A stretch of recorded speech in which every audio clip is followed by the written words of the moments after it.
You think you want to say look at and I want more. I'm a victim of what came out of your demon-infested Who the hell do you think you are? Give it up. I'm a nigga. You do want to be employed, don't you? You know what I see?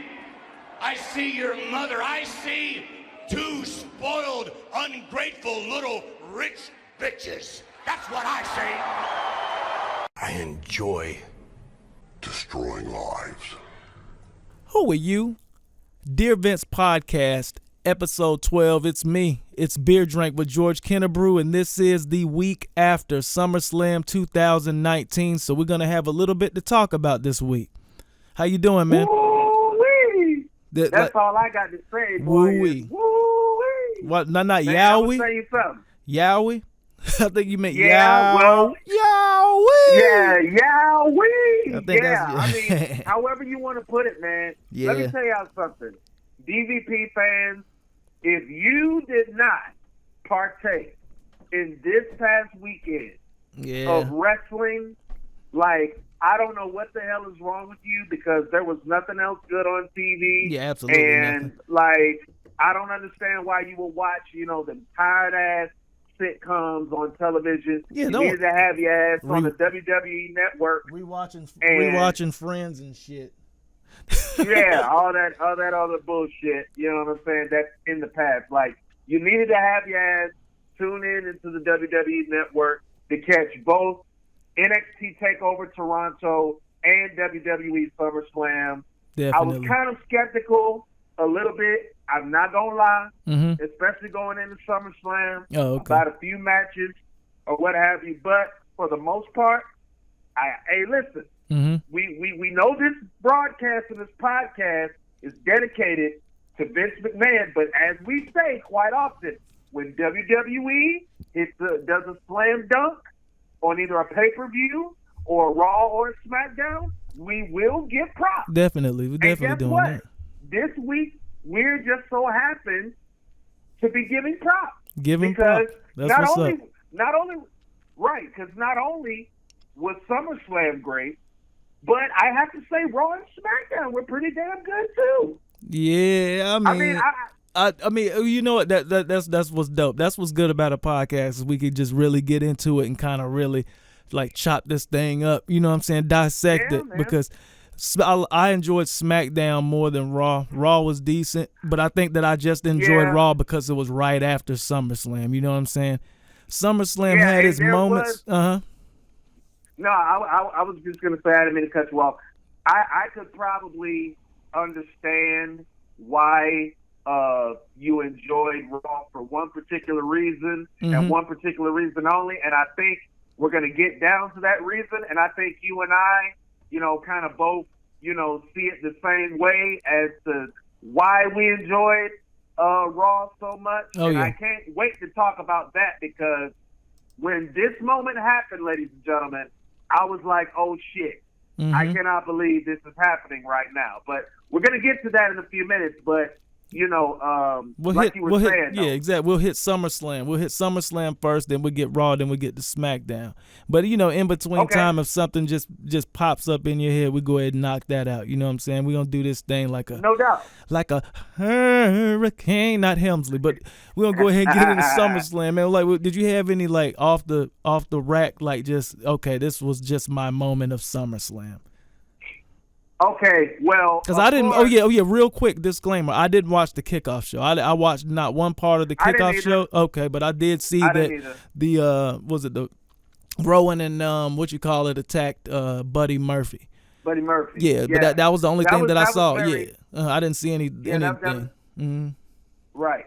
That was very interesting. And, that's actually something that we're going to tie into whenever, or not whenever, when we actually do get to SmackDown. Yeah, definitely. But just right off the top of the mind, man, besides the obvious, which we'll eventually get to as far as like, the greatest, probably the greatest and best moment of SummerSlam. We're going to get to that Yeah, a little definitely. bit later. Yeah. But just Pretty right much- off the top pretty- of the head, Well, yeah. Go ahead. My bad. I'm sorry. no, I was going to say, but right off the top of the head, man, just that opening match of like the main card, man, of Natalya and Becky Lynch. Hey, I have to give major kudos to not only Becky Lynch and Natalya themselves, but whoever the damn producers were of this match. Thank you very much. I tip my hat. I bow to you. I give you a round of applause. All of that good shit, because Becky and Natalya tore the fucking roof off of the Scotiabank Arena in Toronto, and they set the damn tone, I believe, for the night. Because when I was, because actually, I'm just gonna be honest, DVP listeners, okay? I didn't catch the first half, aka the first 4 matches. I was just about to say that. Slam. I was just about to say that. Like, because even Becky Lynch, Natalya, I didn't even see the match in its entirety. Like, when you said they tore it down, I'm like, right. Oh, fuck. So I ain't going to have too much to throw in on this one. So go ahead. Yeah.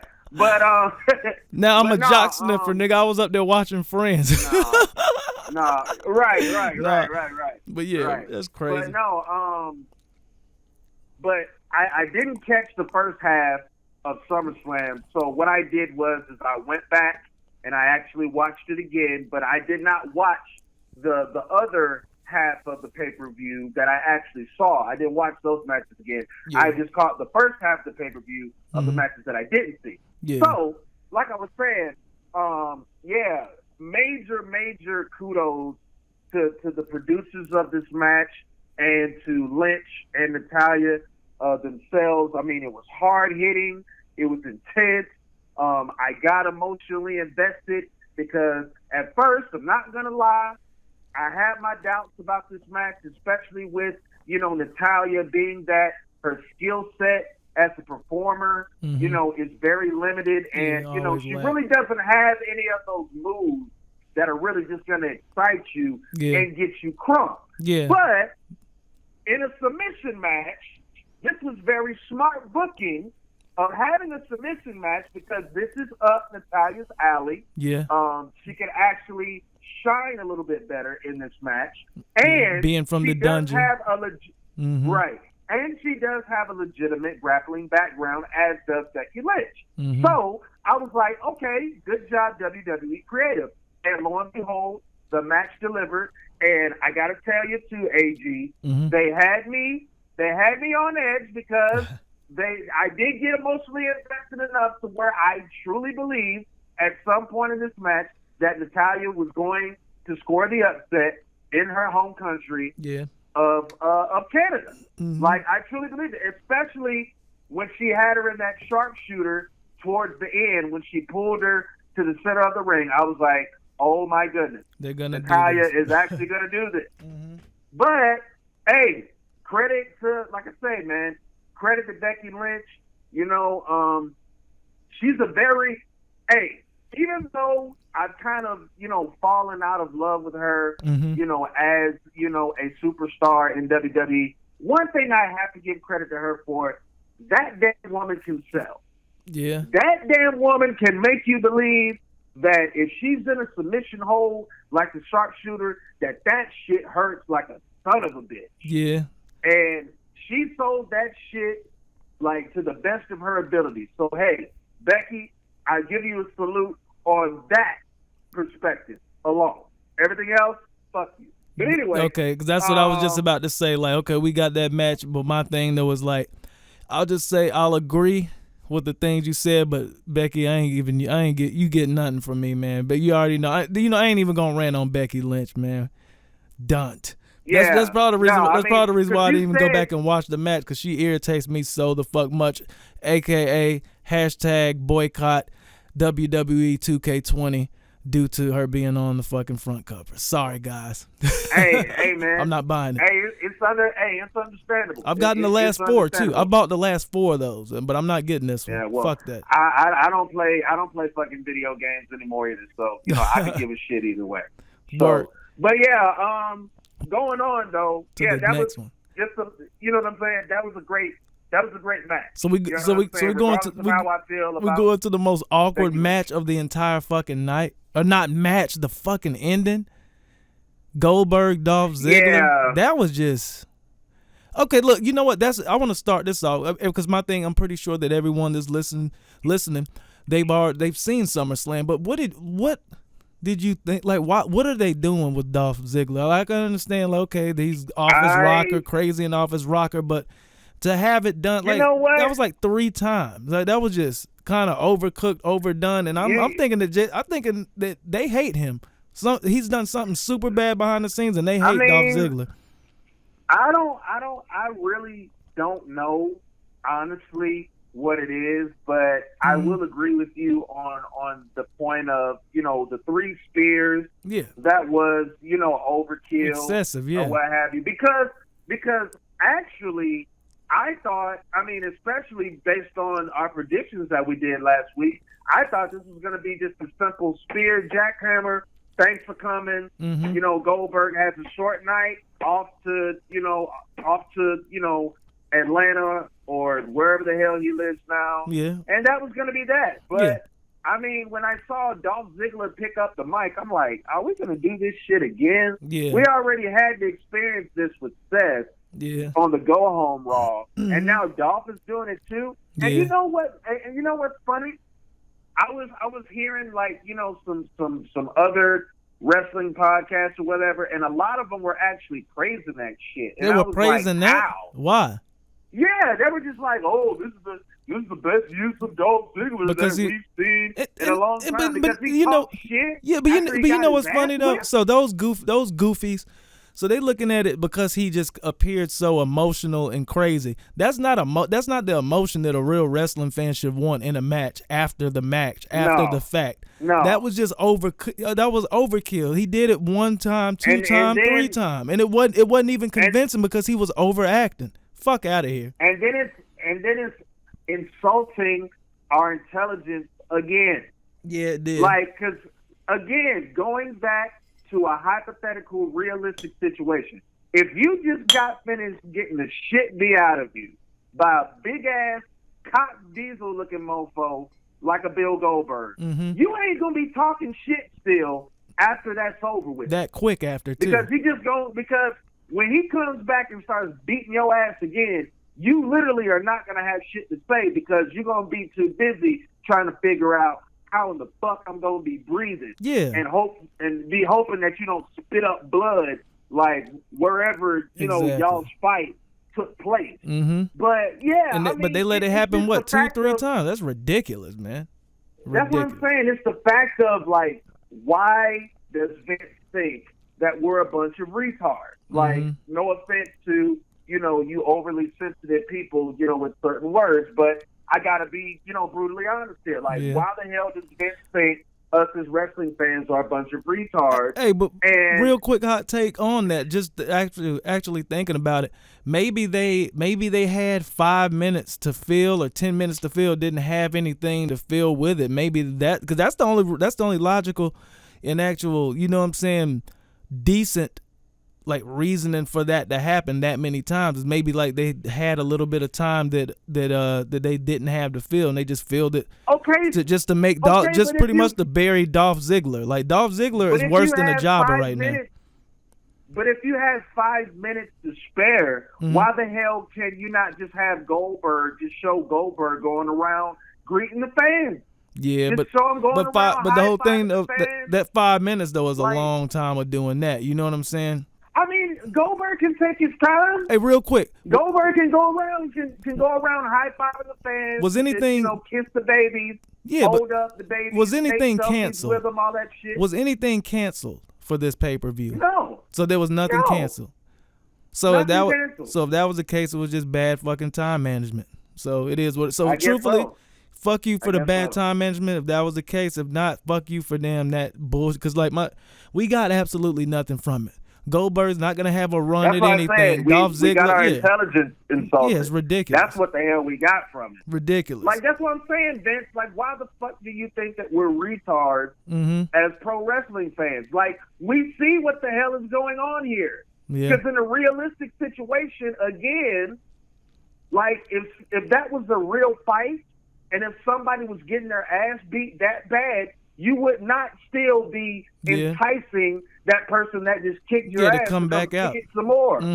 But then as a wouldn't do that. and like you saying, as far as insulting the intelligence as a wrestling company or as a wrestling booker and a wrestling writer, you shouldn't even wrote that twice, because then that makes Goldberg's spear look weak.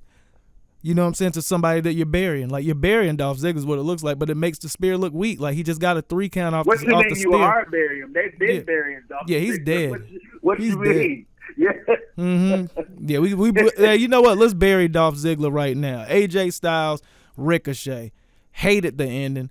Fuck you, WWE. See, this is what I'm saying. This is why I'm glad that we going through it match by match, because like we said, and I can even agree. Hold on, you said you didn't like the ending. Didn't for like the AJ and Ricochet. I like the move, and I like the way that he caught the move. You know what I'm saying? I like the way he caught him in midair and did that. But I didn't like the first off, whenever you have somebody like AJ Styles take on somebody like Ricochet, leave Carl Anderson and Luke Gallows in the back and let us witness like a true classic of a match. You know what I'm saying? And I understand that you're trying to put the OC over, but at the same time, it's like, yo, man, like what are you doing to Ricochet, man? Like, what the fuck are they doing to Ricochet? I mean, I get it, and I get it, and I agree with you on that particular point. But as far as the other point, I'm gonna kind of have to disagree with you on the other point. Now, as far as the match goes, too, I will say the match could have been a whole lot better. That was not. I'll just go ahead and be thorough. That was not the best Ricochet AJ match. Like, compared to the previous clashes that we've seen with these two dudes, and knowing that we know what these two dudes are capable of doing. Yeah, we've seen better on like Raw. Just a straight up Fucking in ridiculous. a straight up one-on-one match or whatnot. We know what these two guys are capable of doing.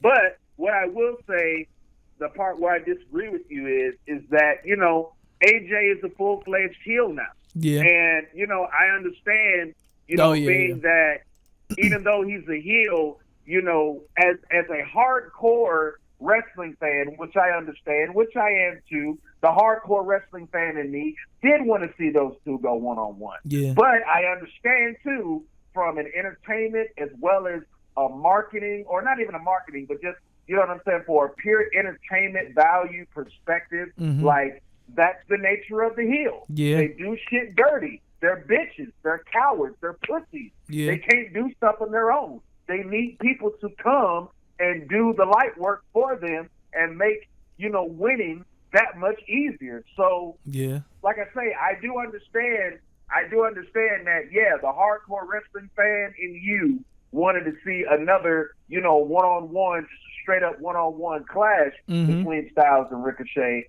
But, you know, at the same time, let's bring it back to, you know, the story that's trying to be told here. Like, this was about establishing or further establishing the OC as one of the more dominant villainous groups in WWE. And I feel like they accomplished that or whatnot. Now, as far as the match quality goes, 1,000% agree with you. It could have been so much better, even with the interference. Like, the interference could have been booked exactly, and that's even what I was even more so saying. It was like interference throughout the entire match.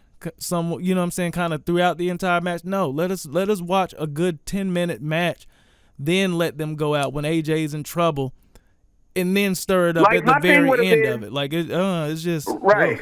Like, my thing would have been this, and I promise, AG, I'm not trying to fantasy book. So go ahead and breathe. I'm not about the fantasy book fans. Okay? All good. I'm just simply giving an idea. I got my wine in hand, man. I got my wine in hand. No, but I'm just saying, if it was up to me, if I was gonna book where the OC was gonna interfere, I would say where it's getting close to the end of the match. Yeah. And let's say Ricochet has AJ beat, and let's say, like, okay, AJ goes for the Styles clash, but Ricochet reverses it and hits like a tornado DDT. Let's just say that. Lays AJ flat out in the middle of the ring, goes up to the top rope, gets ready to hit the 630. Then that's when you cue the OC to come down. And they distract the referee. Yeah, that's what I was saying. Gallows, exactly. Maybe have Anderson distract the referee. Gallows goes up and crotches Ricochet on the top rope. AJ picks him up, styles clash from the top rope, 1, 2, 3, bam. Yeah, something like that's exactly what I was saying. Something like that. Not interference throughout the great match, like throughout the entire match. Like we could have had, because my thing, like in no means were they going to give us just a clean, just good fucking match between the two, but they could have given us, like I say, on a scale of 5, like a 3.5. Because my thing is when they're in there, like those are guys that if they having 7-minute matches, like if they wanted to and if they allowed them to, they could be going full force the entire time. You know what I'm saying? And then book the ending however you want it to make whoever look weak and whoever look strong, man. But we have another match that, like, to be honest, I'm not gonna have anything to say about it because I think this match should have been pulled from the entire pay-per-view because it just didn't do anything, and I don't care. Bayley and Ember Moon, like Ember Moon is just being put under, like it's fucked up, and it's to the point where I don't even want to speak on Ember Moon's career anymore. I wish that Ember Moon would just say, you know what? Fuck my contract. How do I get out of my contract and go to AEW? And if she went to AEW, she would be the #1 female in the AEW. Easy. Like they'll have her destroying Awesome Kong as like an underdog. Like she will be the one in AEW. They're not gonna do Ember Moon right. Done with it. I'm done with this. No, they're not. Yeah. And you know what? And the night following, having her squashed by Charlotte. Ridiculous. I'm done with it. No, and I'll throw a little bit more, and I'll throw another match to further ignite that flame too of what you're saying. And the thing of it is with me, where they like initially fucked Ember Moon up was the night after she debuted on the main roster, because I'm thinking like, okay, the night that she debuted on the main roster, which was last year, or, you know, going back to that Raw last year, and when she came in and, you know, she got that good win against Alexa Bliss, you know, hit her with the Eclipse, all of that shit, right? And then I'm saying to myself, I'm like, okay, if they had her come in and immediately just go over on somebody that's established as Alexa Bliss, then I'm thinking like, okay, they've watched her in NXT, and well, at least the writers and the producers watched her in NXT, because we know Vince ain't watching shit about NXT. Vince ain't watching shit but Pornhub, man. Because we all know that Vince hates pro wrestling. Yeah, so definitely that.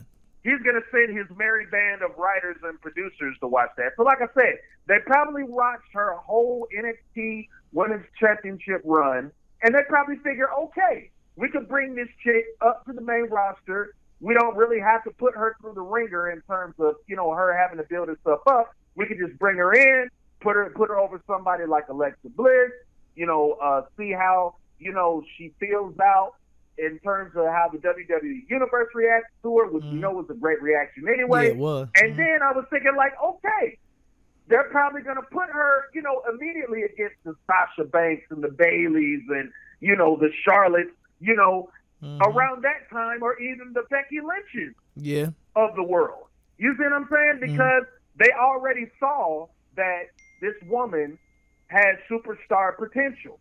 Now the only thing is we just have to further mold it and potentially build it up when she comes to the main roster.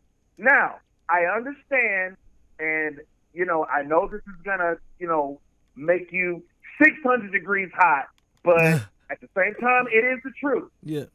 Promo is not Ember Moon's first language. No, not a strong suit at all. It's not. And I think, even though, you know what I'm saying, that's still, you know, no excuse, you know, why you still can't push her, or, you know, at least give her a chance to develop herself. Give her a chance. Mic. Give her a chance. And like I said, you're going to go right back to what you're saying. But the thing that I kind of get with it, and that's the reason why I'm so like angry about it, I think that, you know how it is. A lot of times, even if they have an idea, it's all about appeasing everybody in the locker room. And I'm thinking that because they're females, that no one are willing to put Ember over. That's what it seems like to me, because the fans are there. Whenever Ember hits that fucking whatever that off the top rope cutter that she does, the eclipse, the fans pop, like you just get excited over it. But I truthfully and for real think that the Charlottes, I'm not putting her over on Raw. I'm not putting her over on a SmackDown. I'm not putting her over even on a house show. I'm thinking that even a Bailey. No, I've been doing it too. No, she's not going to come in and take my spot because you know how females are jealous and shit. I'm thinking that it may even be a thing to where they're not really like, they don't have that locker room camaraderie. They're still females. And they're like, you know what? Damn, as good as she is and as much better, because truthfully, as far as athletically, Ember Moon is the closest to Charlotte athletically in performing in the ring. Oh yeah. So and she may be better, and I think that she's better. She's not as tall and blonde as a Charlotte Flair, but as far as like what she can pull off anything that Charlotte Flair can pull off, and a lot of the other ones can't pull it off. I would say they don't want to put her over. I would say so. I would say so. But I think too. But I seriously think, AG, it has to do with her ability not to be able to cut good promos. If Ember would have had the promo skills to go along with this fabulous pro wrestling skill set that she has, I don't even think we would be having this discussion right now. But the simple fact that what about Bailey? Bailey can't cut a. To me, I haven't seen a good Bailey promo. I'll put it this way: there's 3 women in the WWE universe that cut decent promos.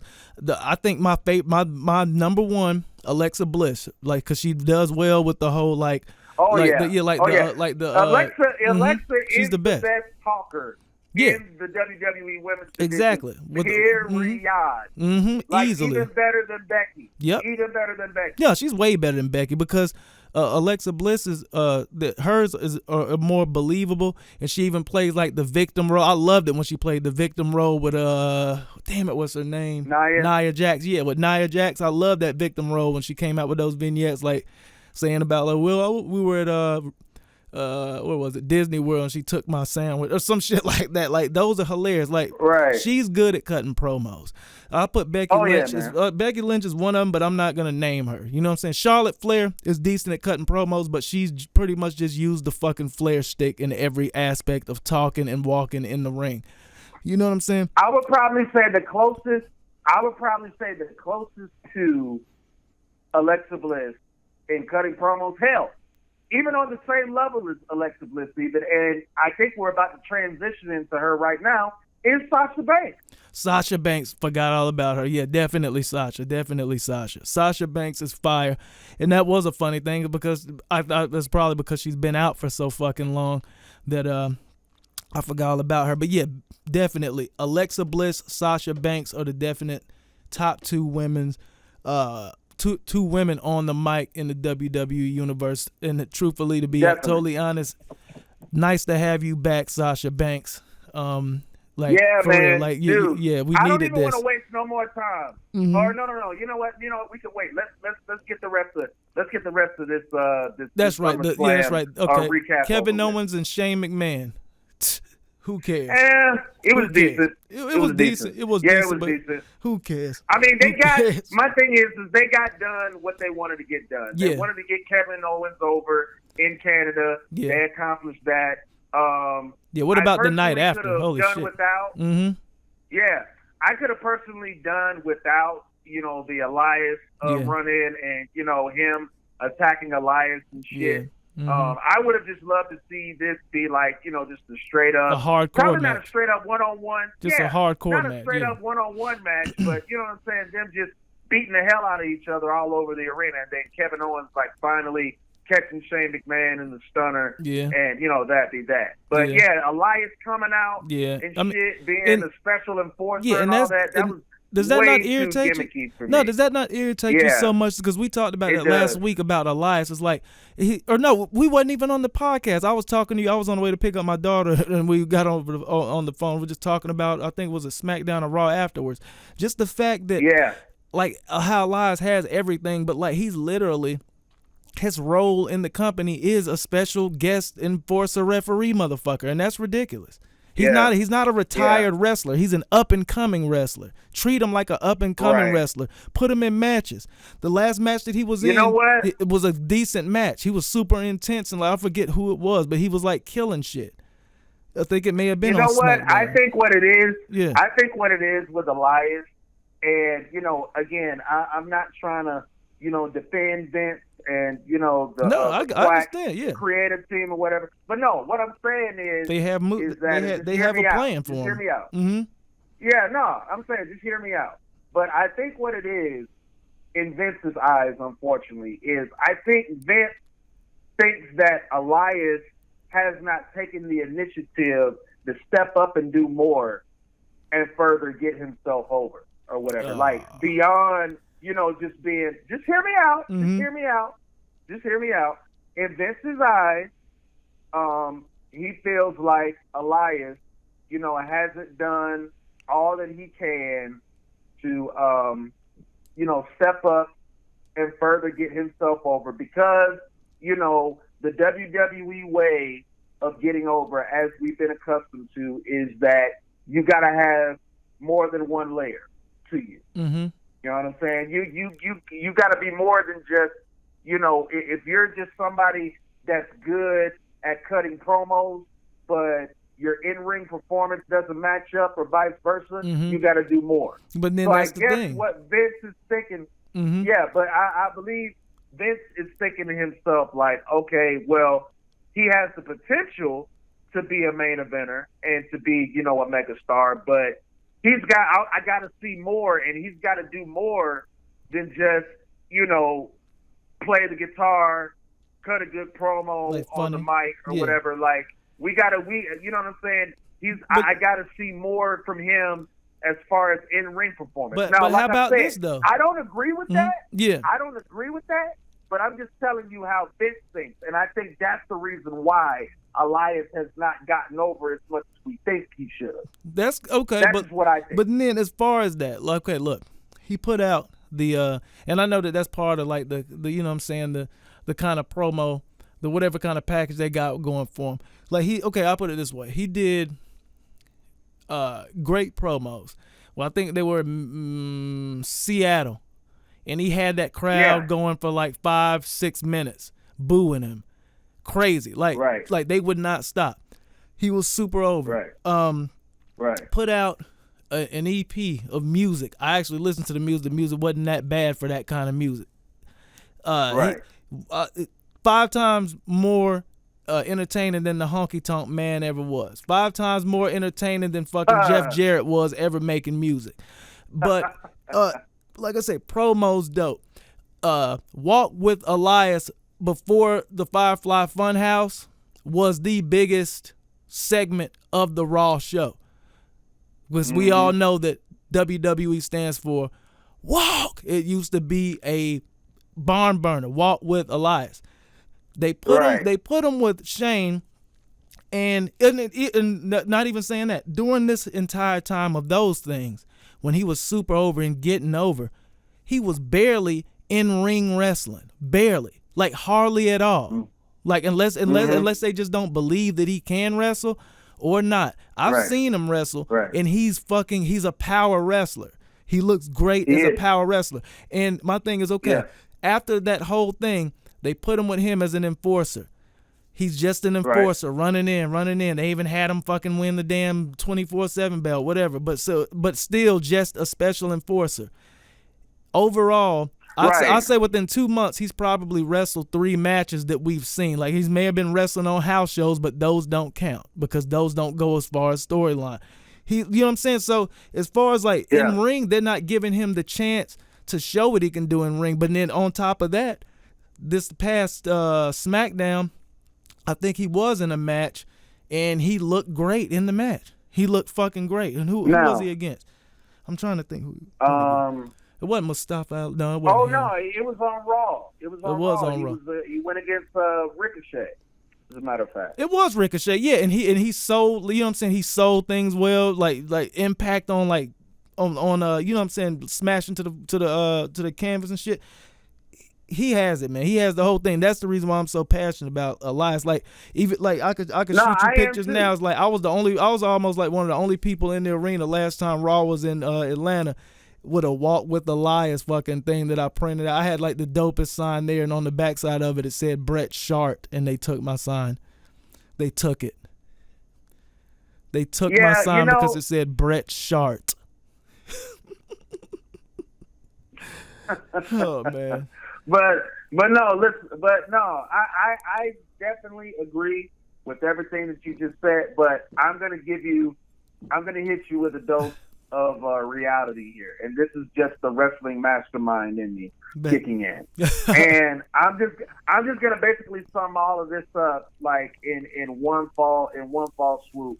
Mm-hmm. And that's basically when it comes to WWE, and you DVP listeners, y'all listen to this too. The Wrestling Mastermind is about to educate you on the secret of what it really takes to get over in WWE. And this is just pure opinion and just what I believe in theory based on, how I've seen WWE operate. So when it comes down to getting over in WWE, it consisted of three things. Mm-hmm. Number one, money. Number two, merchandise. And number three, watch this word, metrics. Mm-hmm. If you can check off those three boxes in WWE, it does not matter who you are. You could be the guy at the very top of the card, mid-card, or either on your way up to the upper mid-card. If you can draw money, if you can sell merchandise, and if you have the metrics, meaning a big following on social media, mm-hmm. a certain amount of hits on social media platforms, whatever the case may be, like that's really what is going to get you into the quote-unquote spotlight as far as Vince McMahon goes. Because that's the type of guy that Vince McMahon is. He's all about making money, and he wants people to make money for him. He's all about, marketing, which is where selling merchandise comes in. And then, of course, where the metrics comes in, mm-hmm. like he wants to know how big of a following can you get, during your time, whenever you do get a push in the company. That's really what it comes down to, fans. I'm just telling you, having good matches is good, drawing heat, if you're, a villain or, getting a good reaction if you're a fan favorite, that's all good. But what it really comes down to is the three N's: money, merchandise, and metrics. And unfortunately, Elias, in Vince's mind, does not, check off. Well, I think Vince just isn't in tune then, because I think he checks off every one of them more than Seth Rollins. Yeah, you're right. You know what I'm saying? Now, more than Seth Rollins. Here's the thing with Seth. Mm-hmm. I'm gonna pour another dose of reality on you. Now, Seth, as far as the metrics go, he's probably failing in that department. He's a Jewish fella. If he hasn't already. Right. Damn, I gotta chill. Guy. Fuck, this wine done. I'm this done. This guy here. I'm putting this wine up. Yeah, too much of that good beer, put this wine ladies up. and gentlemen. Oh wow, it's the wine. That's even worse. But no, what I was saying about Seth is even with now the metrics part, he probably might be failing pretty hard in that department. But I will say, Seth can draw money, and he does sell merchandise. Because whenever when Seth Rollins first comes out, that music hits, burn it down. And you hear the whole entire WWE universe saying it with him. So that automatically means in Vince's mind he's drawing money. Yeah. And as far as merchandise goes, I see a lot of burn it down shirts out there in the crowd. Yeah. Now, since we're talking about Elias here, I don't see too many Walk with Elias shirts out there. Nah, but I'm just being honest. Nah, but you know what's funny? And that's what I was just gonna say. I'm like, if you say it, cool, you got me. But another thing that's crazy about with Elias is like using his brand and him as an acronym for WWE. That's probably put him. If that was his idea, he kind of shot himself in the foot. Because you know what I'm saying? If he puts out a shirt with WWE and his Walk with Elias, it's almost to where it's like, damn, he pretty much is self-proclaiming him as the company dude, but they get to pick it. And also, you know what I'm saying? Yeah, you know what I'm saying? Like we all know that WWE stands for Walk, even though they were getting that pop almost like Burn It Down with Elias. It's pretty much like, you're over, but this shit ain't yours, dog. You know what I'm saying? So I think that so he kind of shot himself in the foot with that, and that's that probably was something that he came up and it just got over, and the execs were like, nah, it doesn't stand for Walk with Elias. It stands for World Wrestling Entertainment. Yeah, you could take your ass to AEW and we'll still be selling your Walk with Elias shirts fucking online at a discount. But anyway. But anyway, going on, we didn't mean to, you know what I'm saying, we went on a tangent. go off into another round table like that. But that's what we do here on Dear Vince Podcast, okay? So fuck you, Josh Snippets. If you want to go to sleep, go to fucking sleep. Go to sleep, okay? Man. This is our shit, okay? We talk about what the hell we want to talk about. Yes, we're recapping SummerSlam. We're going to get back to the damn card. And we understand that, like, sometimes they may be long, but if they all long, you know what you do? Next time you're going grocery shopping, that's probably around 15 to 20-minute drive. Pop that bitch in the fucking Bluetooth from your phone, listen to it on the way there, pause it, or listen to it while you're in there shopping. When you come out, put that bitch back on the car shit, listen to it there, listen to the shit. You know what I'm saying? That's the only time that's the literal time, the only time that I listen to podcasts for the most part, or longer podcasts, or any podcast like over an hour. Whenever I'm in the car, I don't listen to music, man. Music's garbage right now. But that's a whole nother broadcast right there. That's a whole nother. I need liquor. I need liquor on that one. I ain't even drinking beer or wine on that one because I want to break. I want to break shit after that. But anyway, fuck music. Fuck music. Fuck you. What did we skip? Right. Kevin Owens and Shane McMahon. Was it that one, or we want to go McMahon. on? Do you want to discuss Trish Stratus and Charlotte Flair? I have no input on it. Oh, you know what? I do have, because we kind of went over Kevin Owens and McMahon, but okay, Charlotte Flair, Trish Stratus. The only thing that I'll say about that match that I really enjoyed was the amount of love and respect that Trish got after the match. I really liked that. That was really dope as far as the hometown fan. So you really didn't enjoy the match itself? Nah, I actually liked the match. No, to be totally honest, you know what? To be totally honest, that I believe was the match of the night for me as far as like an emotional match. Really? I really liked that match over every match of SummerSlam. And that's funny because I was looking over it, but the main part that really won me over was the ending of Trish losing and truthfully even having Charlotte in the figure 8, but it was like a very 40-year-old figure figure 8. So version. So let's talk about some of these spots that Trish hit in this match. I mean, like, Trish Charlotte. So what was that you were saying about Trish is just a mom now? Yeah. She sure showed your ass. Yeah, she did. She did a good job, man. You talk about keeping up. You talk about keeping up with somebody's shit. If you would have never known that Charlotte was a top woman in WWE, you would have thought Trish was owning her ass. Yeah. If you would have never known that Charlotte won that match, you would have thought Trish won. Yeah. From the shit that she was doing. It was a close one. I was just like... Really close. Well, yeah, I was just like, well, damn. Mm-hmm. You know? But good. We all kind of expected that. I mean, yeah, those of us that grew up in the Attitude Era and grew up watching Trish and followed her career, I mean, like, we know, man, Trish is, no pun intended, like a fine wine. She just gets better. Yeah. You know what I'm saying? Even at her age, like, she was still doing shit that she was doing, you know what I'm saying, back in her prime. Yep. You know what I'm saying? Back in, like, 2001, 2002. Yep, definitely. You know what I'm saying? Like, just straight up, just keeping up with Charlotte, and even at times, making Charlotte look silly. Yeah, best in her, And she's supposed to be, the worn-out veteran that's passing the torch to Charlotte, but looks like Trish was like, you better come take this torch from me, Trish, because I ain't giving shit over to you. Exactly. And that's and that's exactly what happened. It was dope because it was in her territory to where she still got more of the admiration at the end of the match.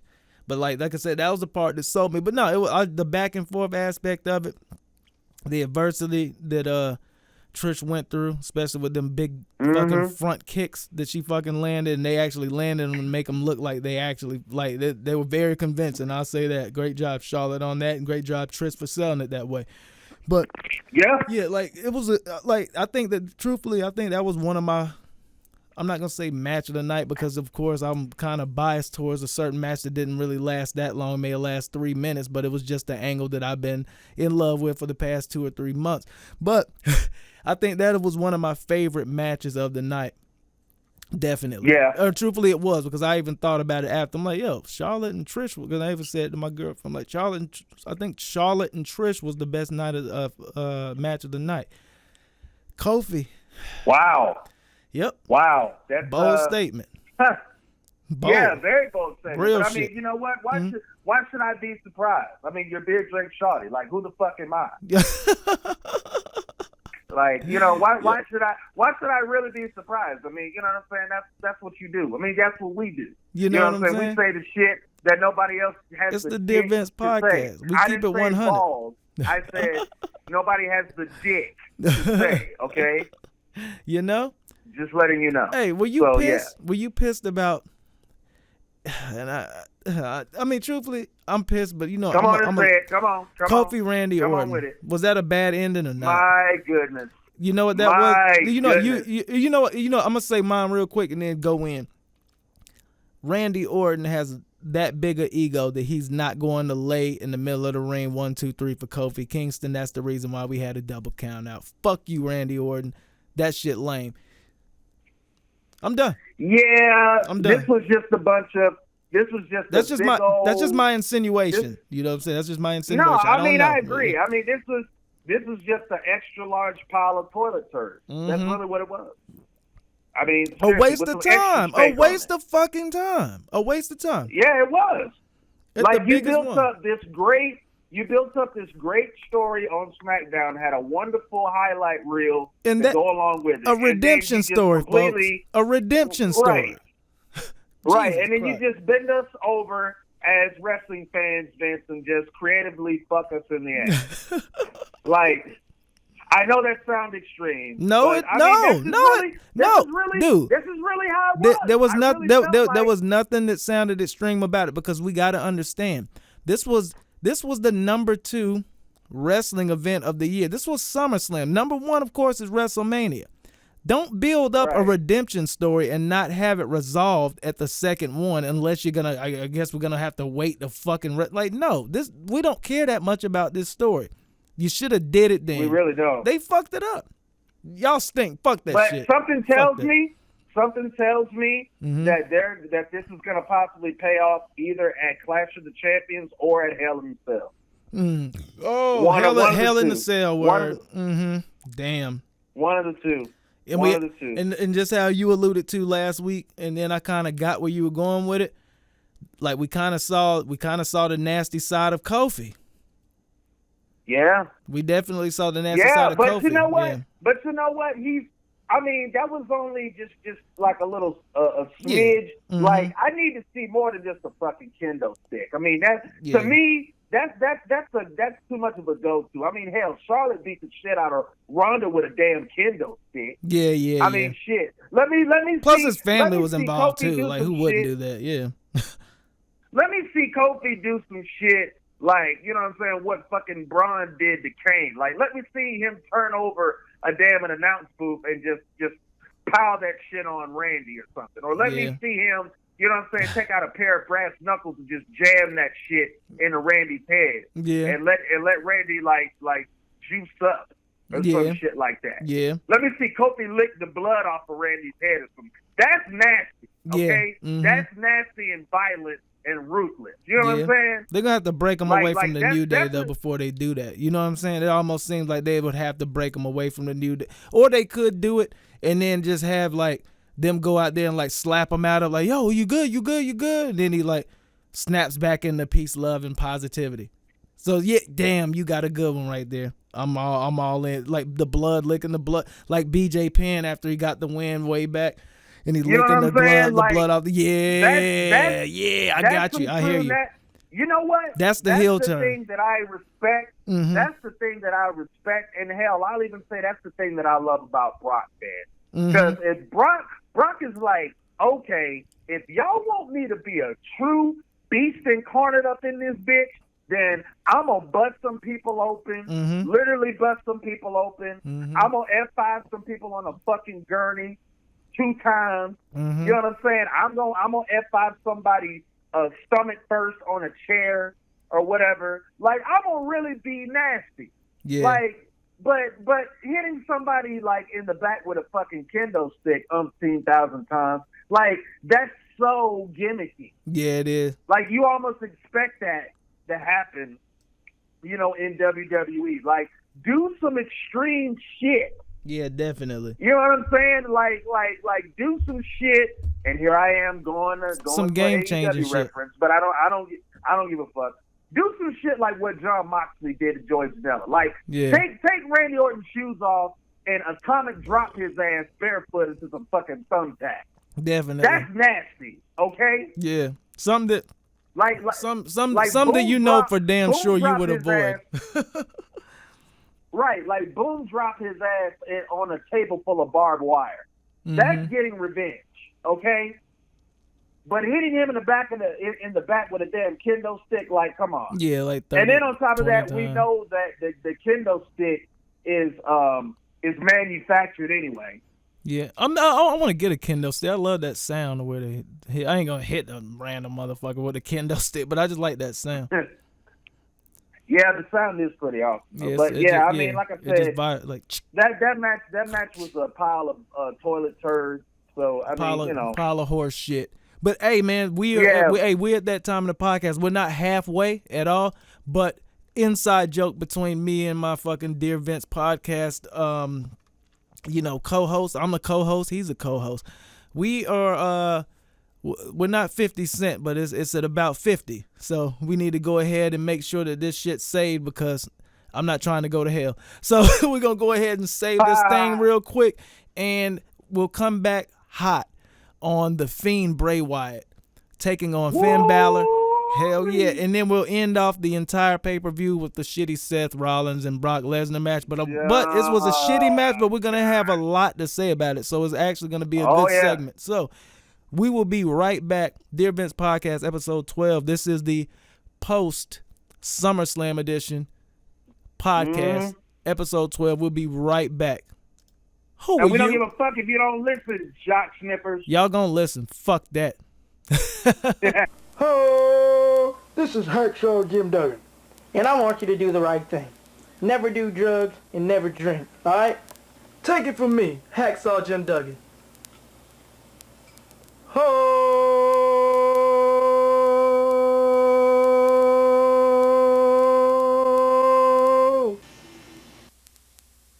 We are back. Dear Vince Podcast. Once again, this is the episode after SummerSlam.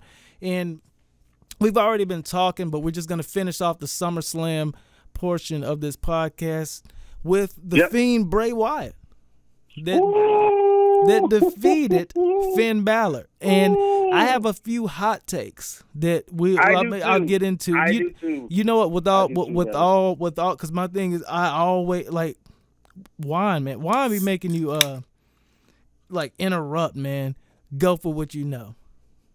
Hot take. Man, hot takes. So basically, first of all, I just want to say that the appearance of the Fiend in general just basically made my booking of his appearance look like complete amateur shit. Nope. Because not even and I'm not saying, and I'm not trying to put myself like on a pedestal, and I'm not trying to sound egotistical, but man, compared to that entrance that we saw of the Fiend at SummerSlam, like, dude, that's no shit I could have ever come up with. And like, dude, that entrance that we saw of the Fiend at SummerSlam, that is how you introduce him. That is the appearance and also, of folks, the Fiend in a wrestling match. And also, folks, oh my goodness, what we were thinking was that it was going to be more of a dark and non-existent entry of music, of a soundtrack. Right. And he put me up after the fact. Like, I actually watched that segment and didn't really get it because it was kind of metal music. And when we talked after the fact, he's like, that was a remix. I'm like, I gotta re-listen. And I heard it. I'm like, holy shit. They did remix it. Yeah, dude. And you know what? Fire. And you know what, man? I'm gonna tell you what. When me and my mother was watching it, like even she was blown away.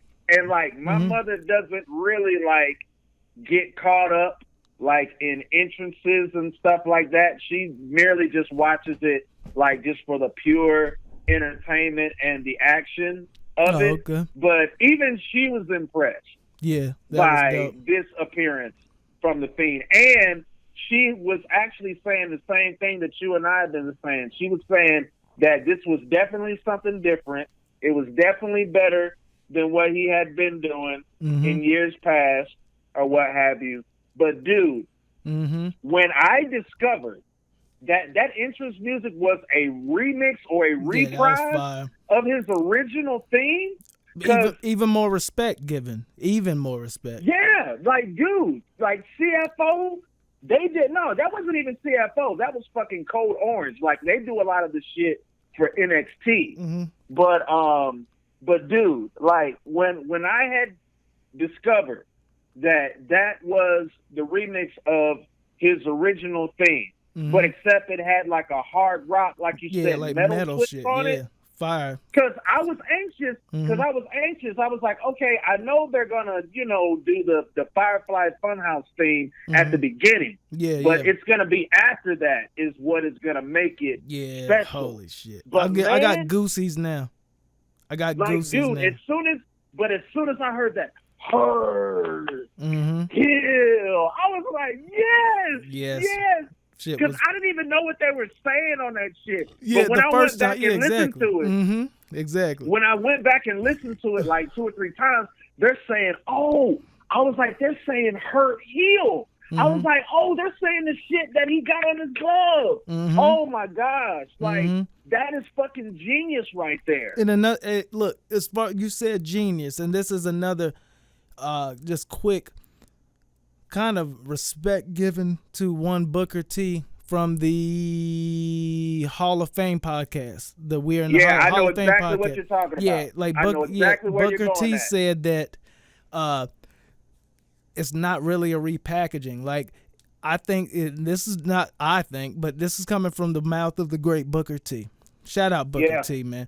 Shout out Harlem Heat. But he said that Bray Wyatt is one of those guys that has so much range to where he probably knows his entire career. It's like a book, and he's not putting it out to where you're given the end of the book. So he's just giving out portions of the book, and that's maybe the whole Bray Wyatt portion. That was and I'm not shouting myself, but I am shouting myself out.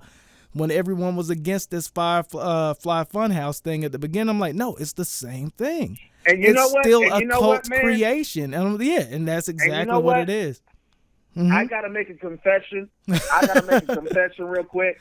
I was one of those boneheaded motherfuckers that was I didn't say against it. I didn't say this. Hey, listen. No, you didn't have to say it. Because, see, that's the thing about me. I'm a stand-up guy. See, I'm not like a lot of these other egotistical sons of bitches that think like, oh, no. Like, no, I didn't say that. No. If I said some shit wrong, or if I doubted some shit that, later came back, you know what I'm saying, to exceed my expectations, I'm going to be a stand-up guy. I'm going to be a real man about it. And I'm going to admit I was wrong. So I'm coming forth right now, dear Vince podcast listeners and followers, and saying that your dude was wrong. Yours truly was wrong. And at the very beginning, it can happen once or twice, Firefly Funhouse that I saw, I said, this is a bunch of toilet turds. I really did. Yep. But and real quick disclaimer, if you don't believe it, definitely go back and watch episode 1 and 2 of the Dear Vince podcast, because they are still available to listen to on YouTube. Right. Hey. That's right. Yeah. Hey. But what I was saying is that when upon the initial first episode of the Firefly Funhouse, I did say I did think it was a pile of toilet turds. I really did. But and let me take this time to give some credit to my DVP co-host AG, man, because it seems like he's always giving me the credit for putting him up on stuff. Let me return the kudos to him. I'm getting put over, and let me thank folks. him for him putting him, and let me thank him for putting me up on the Firefly Funhouse and making me a damn believer in Bray Wyatt again.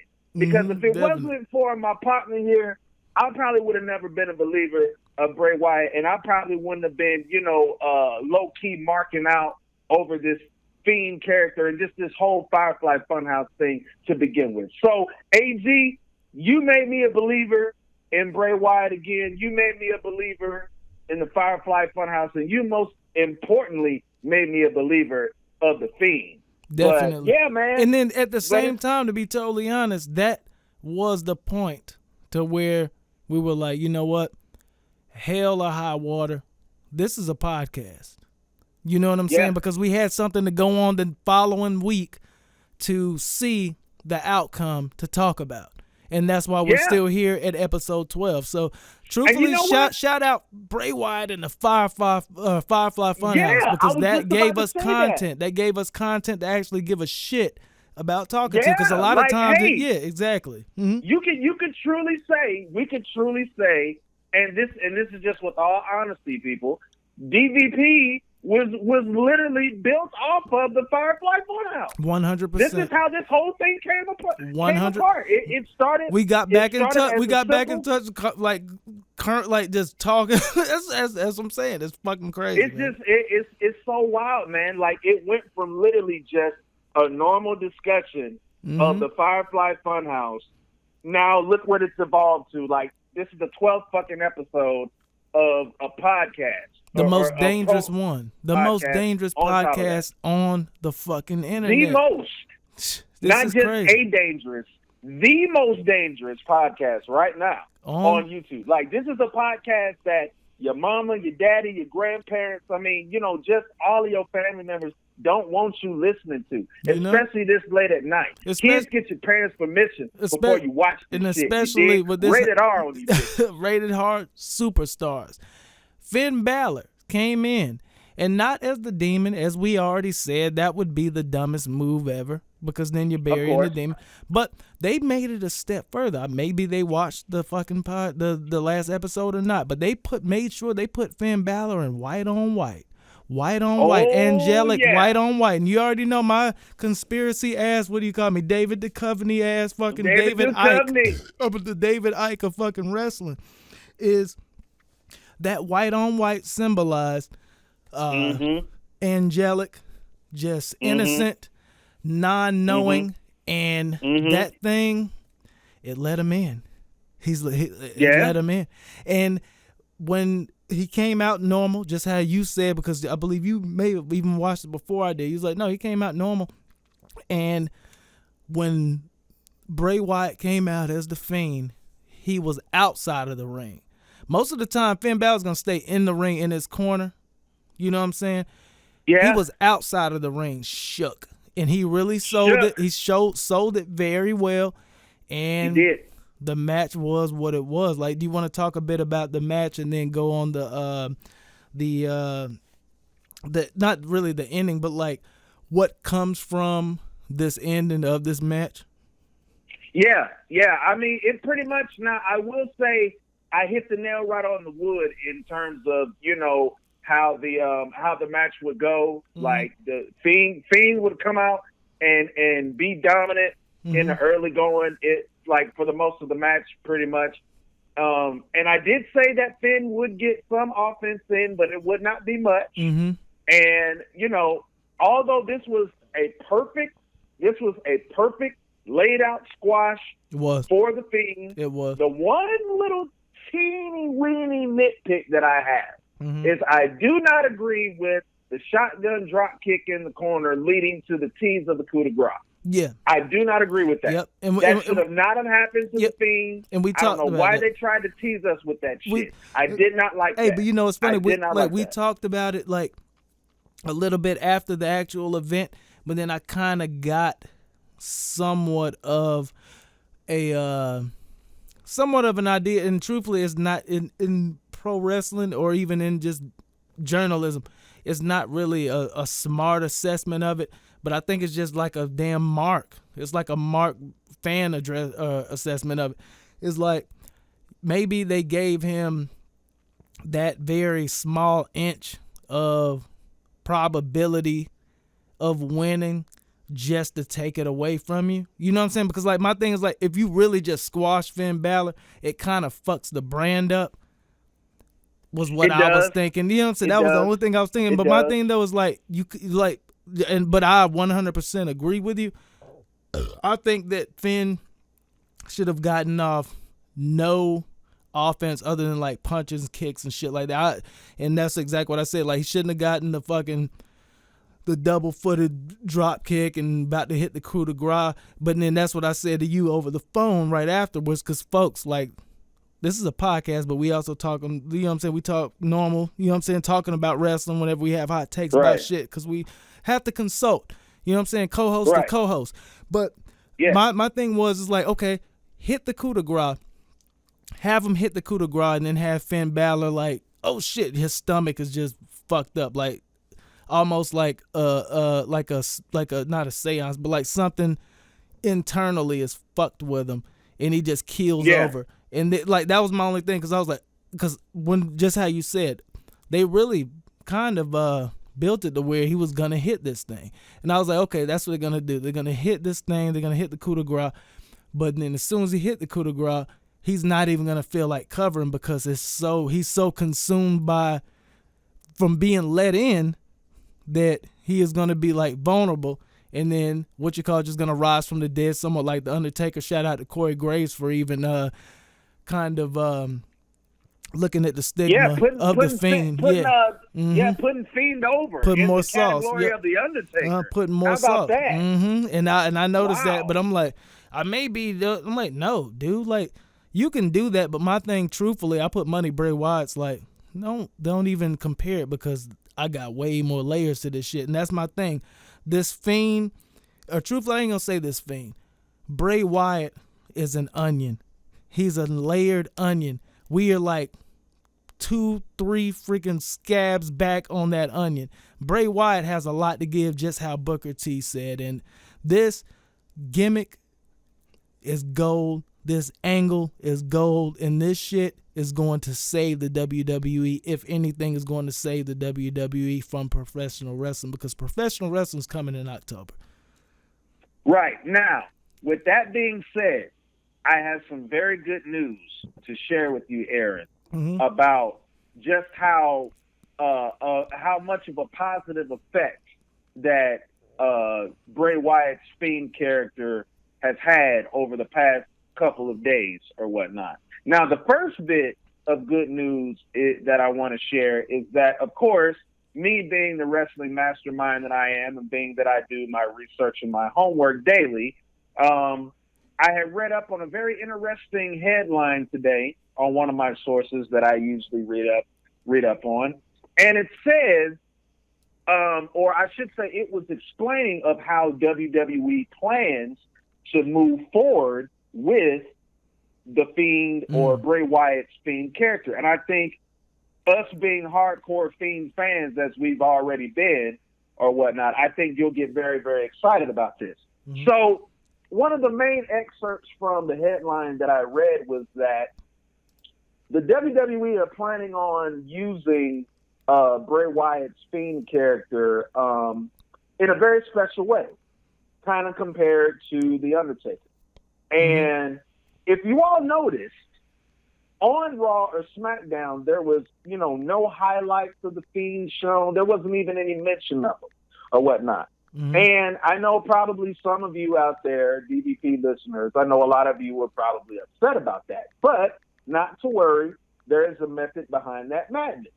And which goes back to my point, the method to that madness is they're purposely keeping the Fiend off of WWE television, because they, like I said, they want to build him up as an attraction, a very special attraction. Yeah, definitely. Which is something that me and my co-host here the only have attraction pushed for. The only attraction. And which is something that me and my co-host talked about, and something that we both wanted. So apparently we have gotten our wish, thank you for listening to our podcast. Thanks, guys. WWE writers Thanks, and guys. producers. For real. The pleasure is all You're yours. welcome. You're the pleasure welcome. Is You're welcome. Definitely all yours. You're welcome. But yeah, they're planning on using Bray's theme character as a very special attraction, and the reason why they did not even mention him or show any highlights of the theme from SummerSlam is because, of course, they want to keep the WWE universe in suspense.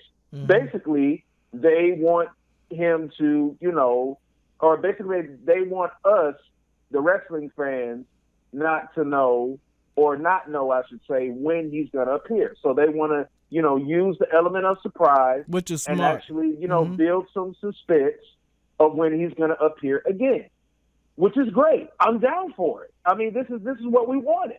We said after SummerSlam, we don't need to see Bray Wyatt nor the Fiend on WWE TV for a while. So yeah, this goes to show you that WWE Creative was listening to our podcast. Thank you all for tuning in again. We gladly missed you or what have you. So yeah. So apparently, they're going to go along with that plan of not having him appear on WWE TV for a while. And that's a good thing too, because like how you put me up on game truthfully last week of Finn taking a hiatus. So it's kind of to where this angle is going to be an angle. Like it's not going to be like he's going to jump off there and go on somewhere else. You know what I'm saying? So I think this, and it's a strong angle. And truthfully, Booker T kind of broke a lot of things saying like, that's money. So the demon has to, that's what he said. So the demon has to come back.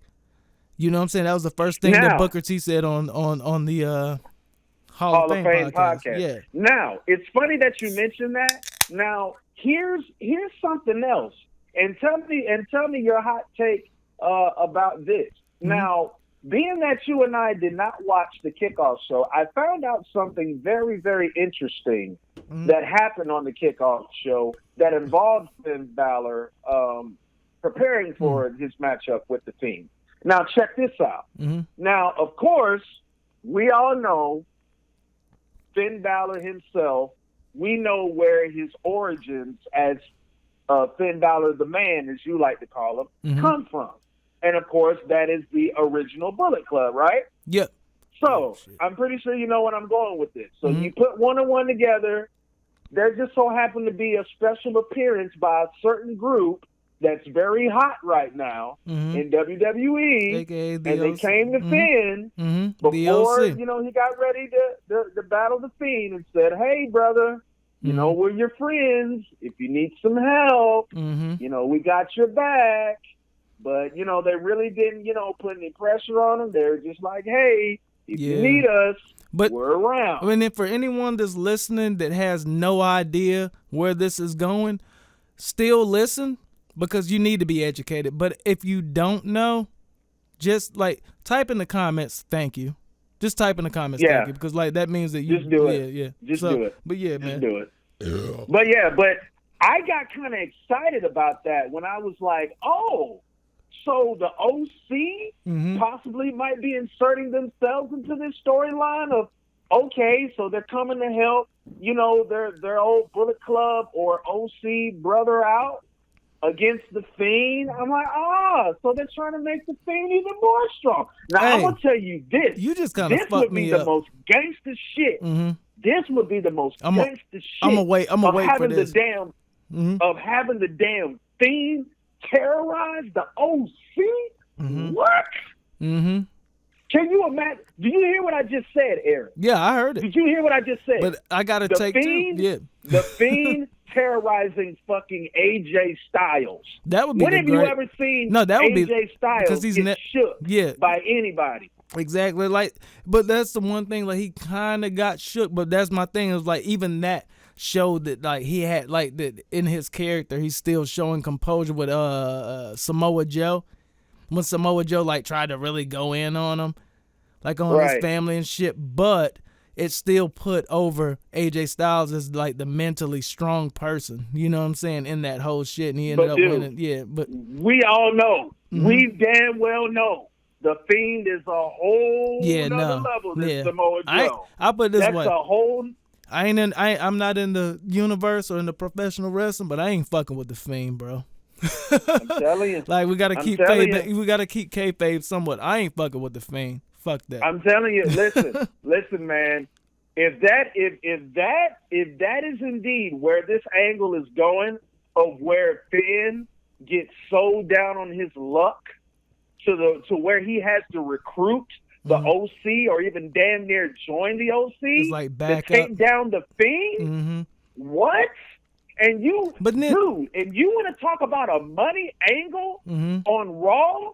Can you imagine the OC coming out with Finn Balor in tow, like the original Bullet Club? Middle of them cutting a promo? After Finn hadn't been out in like a month or a month and a half, that would be fucking pretty fire as fuck. Dude, and can you imagine them cutting a promo in the ring on Raw and then those lights fucking cutting out on them? Hey, I got another hot take, and this is definitely out there.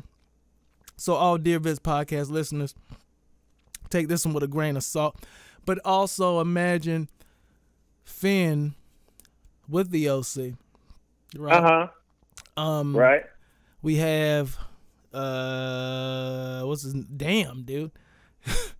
Bray Wyatt, aka the Fiend, and Finn and the OC versus the Fiend, in which they think that it's just the Fiend, but then we reunite the fucking Wyatt family.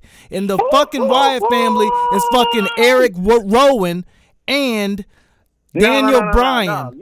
Daniel Bryan. No, he got a beard too. He got a beard too. That was just a hot take. I'm drunk. Leave Rowan's ass out of it. I think I'm just drunk. The Wyatt family. I'm just thinking like have Harper and fucking Strowman. No, but you need Rowan though, because like he's like in question now, because then that could be a thing to where it was like, damn, Daniel Bryan, you didn't even know where his heart was at. His heart was still in this cult. You know what I'm saying? Oh my God! You see what I'm saying? Like I think of all angles. No. Hold on, AG. That can't be the Wyatt family anymore. This is the Firefly Funhouse. So you would actually have to rename him. No. Hear me out. It would just be him just still loyal to his fucking leader. Because like a leader would change names. Yeah. That would be for one night only. If that was to happen, for one night only, they would not be known as the Wyatt family. They would be known as the Funhouse family. That would be fun. The Funhouse family. Yes. FHF. That even sounds good. That even sounds good. For one night. Wrestling for one fans, night only. Wrestling fans, we got some shit, man. But you know what, man? I don't even think Fiend would need him. I think Fiend could do. Hell no. He's strong enough. Yeah. I think he's strong enough. He could do some shit just like Taker did. And I know, I know we done got drawn into this. 100%. But I'm telling you, man. Hey, and this is what group by himself. This is where the wrestling genius, and this is where the fucking George Kennebrew, like just how I said, like I be shooting out hot takes. But my thing though, when I really think about it, if you're gonna put the Fiend over, Bray Wyatt over, the Fiend over, the guy that's fucking single-handedly bringing you out of the trenches, making sure that everybody's eating. Like it probably will be just a Fiend situation and like maniacal bullshit like him as Bray Wyatt with the sweater. So so definitely you are 100% right. And Aaron, I'm not gonna do this right now, and please don't go back and get the wine. I'm not. Fuck that. I'm gonna tell you. I'm not going to do this. I'm not going to do it. Corks in there. It's in the refrigerator. I'm just warning you. You're not supposed to put I'm red just warning wine. you. Yeah. I'm just warning you, DVP fans. I've got another fantasy booking in my head. Oh, no. What is it of, though? That's what we got to hear. It's going to be the chapter. It's the chapter of Finn actually joining the OC, but I just thought of a perfect fantasy booking for how the Fiend can terrorize the OC. But I'm not gonna. I think like we're at about an hour 20. So we could. No, you know what? I think you're right. We'll save that for next week. I'm telling you, like the way that my mind's going right now, I'm gonna go all in. Shit, hey, no. Hey, you know what? We still gotta go Seth Rollins and Brock Lesnar. What's up with that? That's what I'm saying. Oh yeah. That's what I'm saying. But I'm just telling you. No, I'm cool. just telling you. It is what it is. But you know what? You know what I'll do? I'll do this. I'll do this next month. Going in the September portion of the DVP. The DVP. Oh, is that next week? Because my thing next week, I'm pretty sure it's not going to be that much going down because we don't have a pay-per-view or anything like that. The way we could kind of do a more open podcast and break down random things. Like more of a break. You want to save it? Yeah, we'll do a break. Save it for next week? Yeah, next week we'll do a breakdown of everything that's going on in professional wrestling rather than focusing on, because my thing, they're not going to do shit for Raw or SmackDown next week, but we are going to find out about the Roman Reigns situation. That's the most enticing thing to me right now. They're doing a damn good job at that. Other than Firefly Funhouse, that is the best thing cracking in wrestling, because it was like, yo, you got it. It's a soap opera. It's a soap opera. It really is. So next week, ladies and gentlemen, next week's DVP, get ready for another edition of GK's Fantasy Booking, and I am going to, because you know what, I got 2 parts of this shit, but I'm just going to do part 1. Hey, and next week. Also let us know if you want it at the beginning, middle, or end of the show. In the comments. Tell us in the comments. Right here. Let us know. Comments.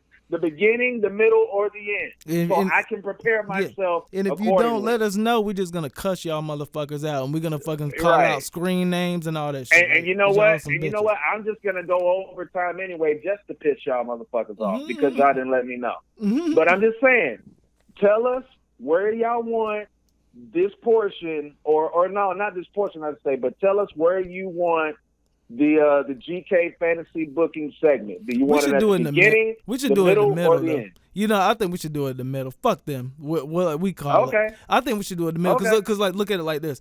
I'll just look at it, for example, SummerSlam was this weekend. We had Raw, SmackDown, and anything that we have going on, like the AEW pay-per-view, the show. It would make more sense to do the current thing, Raw, SmackDown, fantasy booking, how we would have done it, or how we're gonna do the next thing. So we'll do it in the middle. Fuck y'all. We got this shit. Yeah. Y'all gonna love it. It is what it is. That's what it is. Next week's DVP, y'all get ready because we warned y'all ahead of time. I'm gonna do the first part of GK's fantasy booking of the Fiend versus the OC. I'm just letting y'all. So we're prophesizing it again. Damn, Seth Rollins defeated Brock Lesnar. 20. Hey, mind you, and we was on the phone probably about 45 minutes talking about this. 25% Seth Rollins beat a 100% Brock Lesnar. What do you think about this, WWE Universe, Dear Vince Podcast Universe, and fuck it, you, George Kennebrew? What do you think of that? A 100% Brock Lesnar that could truthfully go in this weekend and fight Stipe Miocic, or we ain't even gonna get into all that. They could probably go in and fight Stipe Miocic or fucking Daniel Cormier. Lost to a 25% 190 pounder. Fuck out of here. Dude, Vince just cannot. He just cannot help himself. He really can't, man. I mean, he's so persistent. I'm gonna be a dick. I'm gonna be a dick on this one, man. I'm sorry. I'm gonna be a dick on this. He really thinks that we're slow. Yeah. He really thinks that we're slow. He really thinks that, you know what I'm saying, us as fully grown damn adults just have no common sense and don't think that, okay, even though we're emotionally invested in, professional wrestling or sports entertainment or whatever you want to call it, he still thinks that we don't understand that, this stuff is laid out. Like he still doesn't. He really thinks our minds are in a kayfabe world. He really does. Yeah. He really does. Yeah, but my bad. So go ahead. No, because my thing is like, okay, I'm watching the match, and I'm like, okay, this is great. This is going according to plan. Brock is dominating Seth the way that he's supposed to, or whatever the case may be. Okay, this is beautiful shit. I'm like, it's only a matter of time. It's only a matter of time before, you know what I'm saying? I'm just saying. No, how it it's happened. Only a matter of time. What? No, I said literally, like you said, like, okay, it's going good, it's going to plan. Oh, it's only a matter of time, and then he fucking lands from a fucking 8 feet drop from a fucking belly to back onto his feet with broken ribs. Yeah, like I'm just like, it's only a matter of time before they go home with this shit, and it's like, okay, everything is what it's supposed to be. But no, Vince McMahon is so hell bent on making Seth, you know, this gutsy. I don't even know the word that they call it, but he's so intent on making him this gutsy. Yeah, we can't call it a superhero. He's just like the one that won't quit. You know what I'm saying? Like the one that won't quit. But it's like, yeah, why give him broken ribs, bro? Like that's my whole beef with the whole thing. I mean, the thing of it is when you're booking a gutsy underdog, you still have to bring some reality into it. Hey, you know what's funny? People don't understand.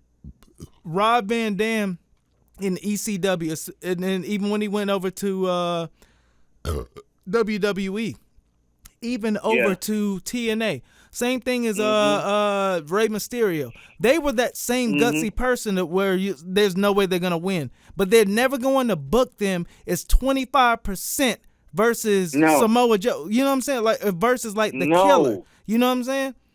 Yeah, horrible that's booking. Why I'm like, horrible fucking booking.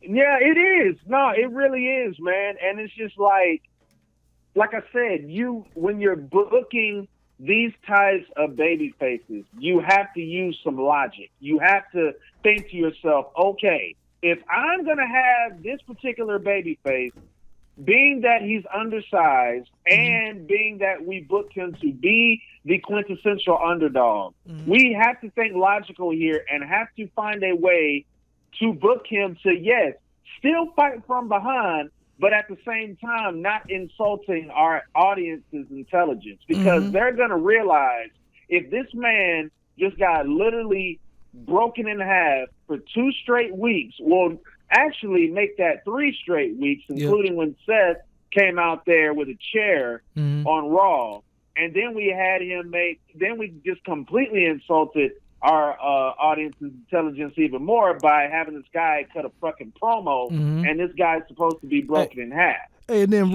as soon as you're done, let me know, because I have a quick hot take. But go ahead, my bad. Okay. But no, I mean, it's just like, you know, we just basically insulted our audience's intelligence for the past 3 weeks, but we should have had a lot more logic if we were going to book Seth this way, of being, you know what I'm saying, the gutsy, scrappy underdog or whatever. Like, okay, there is a way to book that without making your fans look dumb.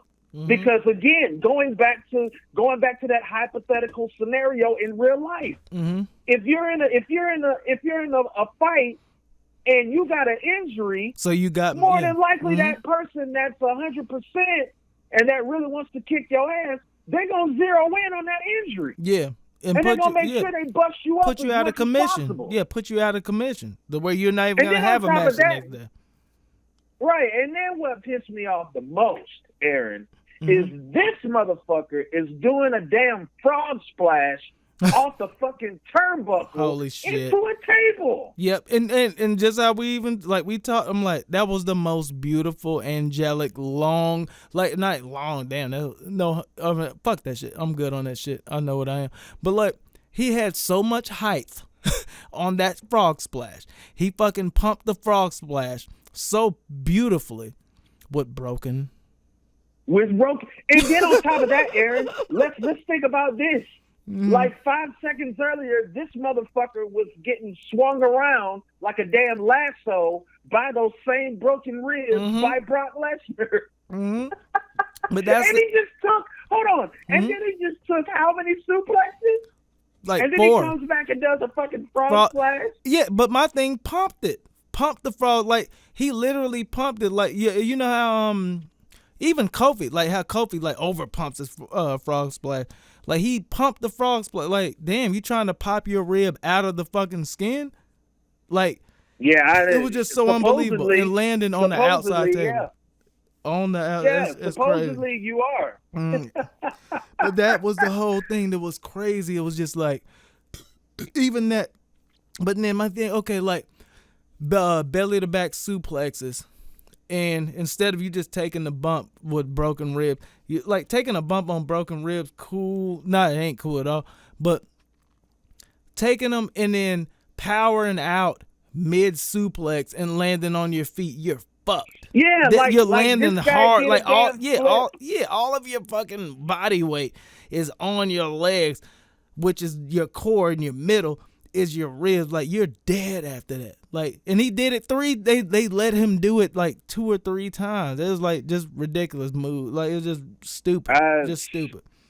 Yeah, man. Like everybody else, and again, much like I was saying about the Dolph Ziggler, how everybody on other, pro wrestling podcasts was praising what Dolph Ziggler did. Everybody else thought this was, you know what I'm saying, a great fucking match, and they even thought the finish was even better. I'm like, how? On this match? How? Who said that on this match? Because my thing, I got to name names. Like, it may be on the next podcast, or you could look it up now. I'll name them right now, because that wasn't no good match. Like, that's bullshit. Like, that was a straight up. It should have been a squash. It should have been a squash to put Seth over more, and like kind of like, and truthfully, like, say have Brock destroy him, squash him the fuck out, and like put the chairs to him and like just make him just mash him up, make him like fucking mashed potatoes, make him mincemeat. Yeah, you know what I'm saying? And then wait for him to come back and then do it. But Seth does everything right. Dolph does nothing right. It's weird. And see, the thing of it is that, okay, if you really wanted Seth to, get the Universal Championship, you could have done that the next night on Raw. Yeah, exactly. You could have had Brock. You could have actually had Brock open up the show. You could have had him and Paul Heyman coming out there, cutting the braggadocious promos saying that we told you so. We told you, Seth. Can I put out a weird, real, like, hot take? And my thing is, like, I know this is a definite, like, cut off, but, like, for real, like, you could have Seth Rollins, because whenever you're a champ, you can call out any other champ. You know what I'm saying? So you could have had Seth Rollins pull up on R-Truth and win the 24/7 belt or some shit like that, and then call out the main champ. And if it's warranted, get that title shot and then do it there, and it'd be so funny because then that would put more prestige on the 24/7 belt. Because if you have a belt, you can call out the next up belt. Holy fuck! Do you get that? But of course, Seth is not that humble. Seth is not that humble that he'll go after the 24/7. We know Seth is an arrogant, dirtbag. So he's not gonna go. Let me tell you something. Let me give you a GKism. No, I don't call it that. I'm sorry. Let me give you a George's logic. Real quick, okay? The 24/7 championship. Word. Yeah, let me give you a George's logic, okay? The 24/7 championship are only for humble pro wrestlers, okay? Oh, okay. Only the humble people, the true, genuine, humble people go after that belt, okay? Mm-hmm. Anybody else that you don't see going after that belt, they're basically dirtbags. Yeah. I'm just telling you. I'm just telling you, because I know. It's just like it's supposed to be. I mean, hell, look at the Revival. Yeah. The Revival is one of the top tag teams in WWE. They're my favorites. They're my favorites. And those dudes won the 24/7 championship. Like, what does that say about the Revival? Like, I have even more respect for the Revival going after the 24/7 championship. Like, hell, I mean, I even have even more respect and more likeness for Elias. I mean, I already like Elias, but the fact that Elias is getting in on the 24/7 championship, like, But of course, you're not going to see nobody like Seth go after the 24/7 champ. What is that to him? That's garbage to him. He's like, but the 24/7 championship. At the same time, it's just like, it's one of those things to where it's like, I'll put it this way. Hey, you know what? I'm gonna change the tide real quick. Have you seen the AEW World Heavyweight Championship belt? Yes, I have. Does that shit not look way more prestigious than the damn red Universal belt? Oh, way. It's a throwback to the damn shit that Ric Flair and Ricky Steamboat and like the real fucking NWA and into WCW belt. Like, yeah, man. But my thing though is like, I think that he got that from Dusty. Dusty probably really sure like, no, it's all about the gold.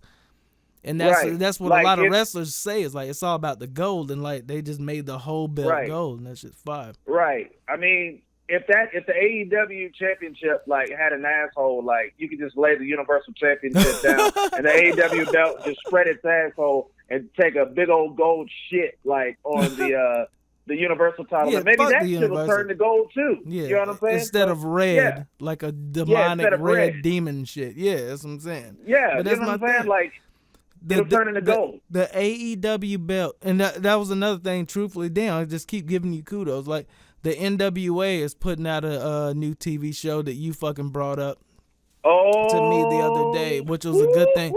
No, I hit them up. Personally because I'm like, nigga, if y'all are doing a TV show here, I'm trying to damn get a fucking color correction or some shit job over there. Breaking news.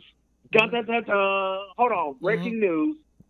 I could have sworn I just heard you say you hit up somebody from AEW and that you know somebody from AEW. No. Please do tell. No, not AEW. No, from NWA. I mean, not AEW. I mean NWA. Sorry. Yeah, I got a contact from NWA. This is exclusive stuff. Because you told me. No, you told me that. You was like, no, NWA, they're doing a TV taping. I'm like, I'm going to just fucking hit up the NWA folks and ask them if they're trying to do anything like being the elite, but not saying being the elite, but like, look, do y'all need any situations like that? Because I do video, photo, and all that shit. I'm trying to get in. Just to let y'all know, DVP listeners, low key, I am a photographer. Aaron Gordon, beer drink shouting. He's got connections. I'm just letting you know. Yeah, he's got connections. I'm a photographer, videographer. We do this podcast for the love of professional wrestling, and also I just try to do it however I do it, man. Like, it is what it ain't what's going to be, man. Good week of wrestling, but we have a couple more things that we need to talk about before we sign out. Yeah. You know what? I want to ask you a question. SummerSlam, on a scale of 0 to 10, what do you give SummerSlam? 0 to 10. Like, normally it's 5, but like but I just want to give more like headway in halves count. You could say 7.5 or 7.25. You know what I'm saying? 0 to 10. What do you rate SummerSlam, bro? It's for, this is all the SummerSlams that you have ever watched too. You know what I'm saying? I'm gonna give this shit a big old 8. A 8? A 8. That's a big one. And the reason why I say an 8 is because compared to all the SummerSlams, there had been a couple of SummerSlams in between in the late 90s that has sucked gorilla nuts. And basically those SummerSlams that I'm talking about. This is just the oldness of me. This is just me being old. Like, the characters, I'm just saying, the perfects and all that, like, just the fact that I was just like nostalgic, like just the fact that they were in there. Oh no, it's the fact that I did not enjoy SummerSlam '95, and I did not enjoy probably SummerSlam. What was that one? That wasn't 94 because that was Bret Hart, Owen Hart 2 in the cage. I want to say it was probably SummerSlam 2000 and probably SummerSlam 2005. So what would you on this one on 0 to 10? What would you rate this shit? Oh, you already said an 8. Yeah, I give it an 8. I give it a definite 8. All right. For the simple fact, there were 2 matches that prevented me from giving it a perfect 10, and that was the Kevin Owens Shane match. So it was a good. So it was a good one. Kingston. It was no. You said it was 2 matches that prevented it from being a 10. So it was a good SummerSlam. Yeah, it was a good SummerSlam. I think one. Okay, word. That's why I love doing a podcast because alter. You know what I'm saying? Like word.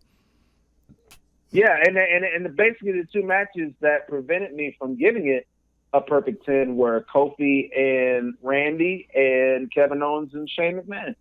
Word. And probably no. 3, AJ and Ricochet. Yeah. That was 3. horrible. That was 3. horrible. Yeah. 3. Me, I would from 0 to 10. I would give SummerSlam 2019. I would give it truth, and this is kind of fucked up, and you probably think that I'm being just an asshole. I'm gonna give it a 5.5 just for the fact. No, I mean I understand. Yeah. I understand. Yeah, I give it a 5.5 just for the fact that I love the Bray Wyatt thing. I love the Fiend thing. I love how they dressed Finn Balor up. Can we just say that was the best moment? Can we just say that was the moment of SummerSlam? But then my thing, can we say that was SummerSlam? It actually was. Like, do you remember that? Was it WrestleMania or was it SummerSlam to where the first time the Undertaker brought out the Druids? And that shit was just weird as fuck. That was like the kind of the same moment. I think it was a WrestleMania. But that was WrestleMania 14 when he faced Kane. Yeah. Yep. That it was something like that. It was just something special in professional wrestling. But my thing is, it was a great pay-per-view from you know what? I'm gonna kill it right now. This pay-per-view was awesome if you've been following it and really investing in like watching WWE and watching other wrestling, just seeing like how they're trying to progress. But if you were a WWE watcher in the 90s and then ran back and this was the first one, you'd be like, oh, this shit's weak. And you know what I'm saying? It's like, it was like one of those things that was like, oh, word, they're doing this now. Was how I felt. Yeah. But because I put it even this way. My favorite match of SummerSlam was Trish Stratus and Charlotte Flair. That was the best match of the night. And now we're giving no shine. We're giving no shine on the days after Buddy Murphy. My favorite match. Yeah. Now my favorite match. I never said what my favorite match was. Who? Now my favorite match of SummerSlam 2019. I have to give that to Natalya and Becky.